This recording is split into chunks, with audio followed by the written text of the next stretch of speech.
Buon pomeriggio, Lugano.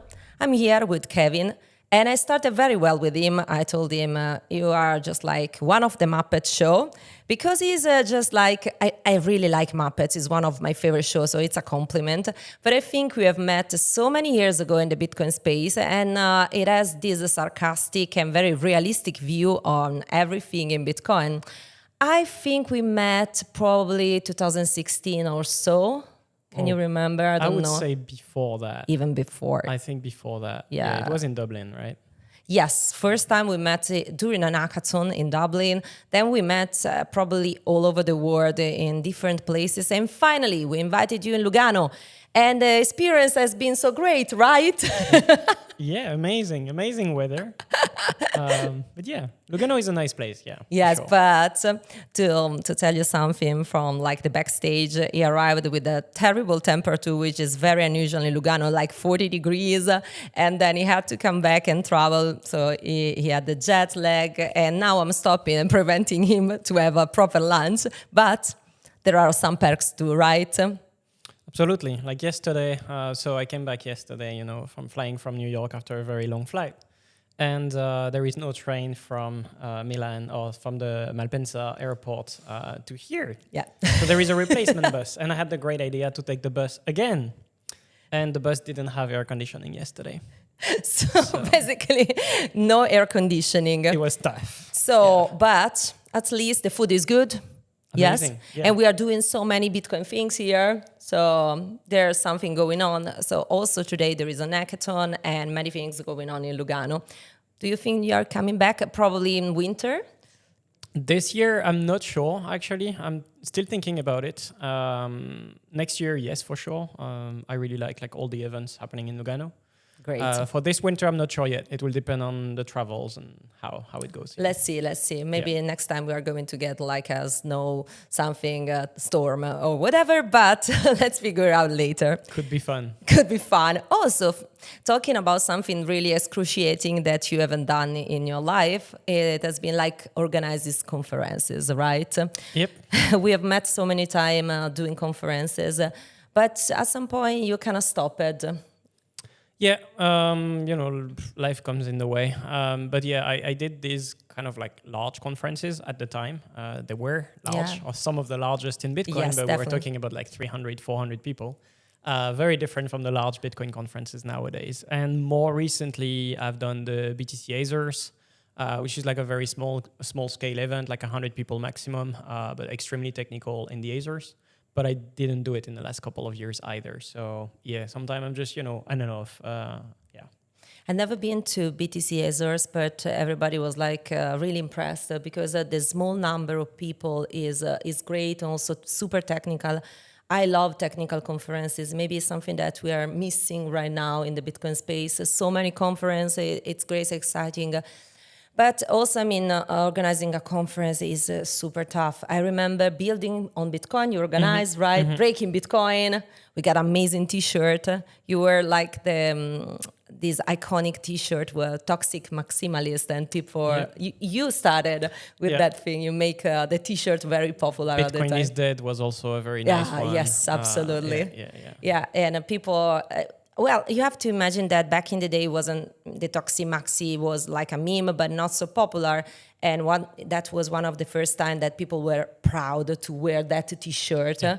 So it was really, really an iconic moment in the history of Bitcoin. So you made a lot of things that at the time were changed in a way the culture of Bitcoin. Mm-hmm. But you're also a very technical person. You are very great in your business. And right now, let's talk a little bit about Liana, because it's one of the coolest products, we can say, wallet in the Bitcoin space. I agree. What can I say? Tell us more. Explain. Okay. I know there are Miniscripts and things that are super cool in comparison to other wallets that are focused on self-custody, inheritance, but there are features that they are only present in Liana, right? Yeah, correct. So working on a Bitcoin wallet is a terrible idea, generally speaking, in Bitcoin. Nobody that ever worked on Bitcoin wallet made money, as far as I know. Or maybe some, but they are closed source, so very different. If you have to trust them, it's a different model. So of course, Liana is open source, free open source software. You can take it, copy it, sell it, do whatever you want with it. It's the only way to prove that we're not doing something dodgy and we're actually, doing what we say we're doing. So removing trust towards us and just having it in the software itself. But the reason why we built Liana is actually that, it's a multi-step process here, but we started with something called Revault. Revault is a Bitcoin vault architecture, something very technical, very advanced to make sure your coins can never be stolen. But it's an extremely complex thing. It's not something you will run at home. We basically built the safest way from a security perspective to not have your coins stolen. With the drawback that one of the defense mechanism, which is a deterrence mechanism, is the nuclear option where you can burn or freeze all of your coins forever. But at least the thief will never have them. So deterrence option against theft, right? And then Liana is basically the opposite. Liana is how to make sure you never get your coins lost, never frozen, always accessible. And so we did the thinking in the other way. Like, how do we make sure without having to trust a third party? How can we make sure we will never lose our coins? And so at the time, you only had like the most advanced stuff was like multisig, a 2 of 3 or something like that. That's not good enough. So we add, as you were saying, timelocks through something called Miniscript, so that let us do more advanced things in a secure way. And so you can have different spending conditions over time that change. So depending on inactivity, right? So I could have my single key that I lose, and then after a 3 months period of inactivity, I can have a different backup key that will be able to access my coins. And then after 6 months, if something happens to me, maybe the key of my family can access my coins. So that's like, simple example, but you can have as many complex things as you want with different level of multisig, what we call expanding multisig, decaying multisig, different keys altogether, different people. Give some keys to your board of director in case there is a co-founder, drama, things like this. You can really do a lot of stuff with it. And so that's Liana, a more advanced Bitcoin wallet to make sure you never lose your coins. That's amazing. I was already convinced, but I'm even more convinced. And I just read that you're also working a lot on improve like the UX and UI, right? Yeah. So I do believe Liana is already a very good wallet in terms of UX, or at least I should say, I think it's better than most wallets in terms of UX, but that doesn't mean it's good. So maybe it's just better, but very far from being good enough. Lately, when I say lately, it's like at least the last 6 months, even a bit longer than that, we've been basically putting all of our efforts into making it more new user friendly without removing the optionality in the wallet. So the hardest thing in UX is really when you have the choice of making it simple with just like 2 buttons, buy and sell, or spend or receive or whatever. But then you remove all the important stuff, or you keep all the important stuff that can be important for security, privacy, etc.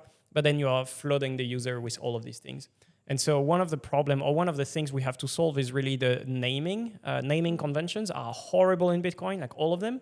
Changing them is very hard because, of course, when you have a Bitcoiner that comes to your wallet, they want to find the terms they're used to. Yeah. But when you have a new user and they have no idea what you're talking about or what they are talking about, you kind of want to show them what the thing does, not what the PSBT is.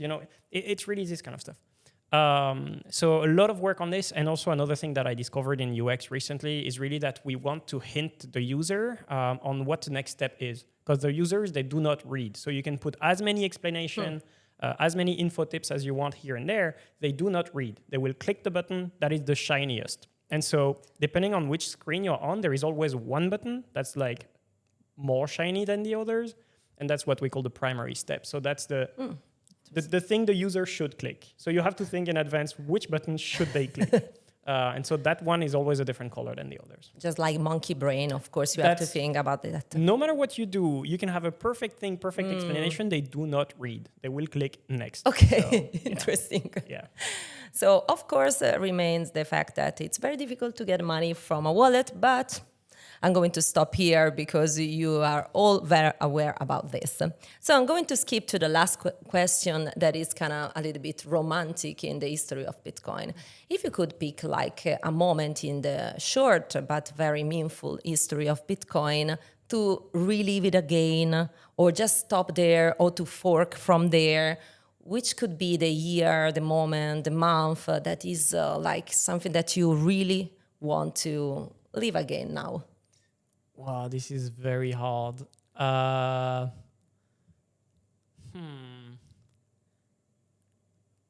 mean, okay, let's say right now, I don't think is the best time in Bitcoin. I'm not talking about the price. I don't care about that. But more like all the what we call the suit coiners. I think this is just taking way too much space and not enough, technical discussions, interesting technical discussions, should I say. There were times that were kind of fun, like even the fork war, which was like exactly horrible time to live because everyone was just yelling at each other. The technical arguments were great. Like every other week, you would have a different technical proposal on how we could potentially solve scalability in the future. People don't remember that. They just remember, you had the big blockers and the small blocker. But that's not the case. You had a lot of different proposals about like increasing the block size over time, or like increasing the throughput without changing the block size, etc. And it was super interesting from a technical discussion. Yeah. And even like talking about SegWit and how SegWit increased technically the block size. Nobody would have thought of that at the beginning of these fork wars, right? And yeah, that was cool but tiring. So maybe not stopping the time there, because that we would have all like quit. Absolutely. Yeah. I'm very happy, because if I had to choose, I would choose the same one. The wars were incredible, exciting, and the level of discussions were like reached the peak. And of course, the past is always better, but we both have the same answer, so must be true. So I think we reached the end of this block, and thank you very much. Now you can have lunch, and grazie mille. Thanks for having me.